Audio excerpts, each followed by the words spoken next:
ఒక రోజు ఒక పెద్ద అడవిలో ఒక కక్కకి చాలా దాహం వేసింది. నీటి కోసం అది చాలా దూరం ఎగిరింది.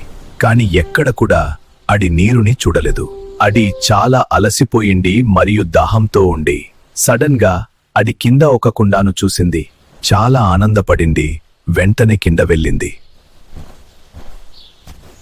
కుండలో కొంచెం నీరుండి కాని నీరు చాలా కింద ఉండి కక్క నోరు అండలేదు.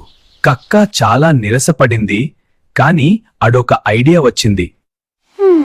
అది చుట్టుపక్కల చూసింది. కొన్ని చిన్న రళ్ళు ఉన్నాయి. అది ఒక రాతిని తీసుకుని కుండాలో వేసింది.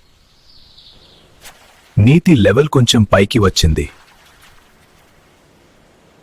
ఇలా చాలా రళ్ళు తెచ్చి కుండలో వేసింది. చివరకు నీరు కుండపైకి వచ్చింది. కక్క సంతోషంగా నీరు తాగింది. అది చాలా దాహంతో ఉండింది. ఇప్పుడు సంతోషంగా ఉంది. దాహం తీర్చుకున్న కక్క ఎగిరిపోయింది. ఈ కథ నుంచి మన కొందరికి ఒక పాఠం ఉంది. లైక్ చేయడం, షేర్ చేయడం మరియు సబ్స్క్రైబ్ చేయడం మర్చిపోకండి.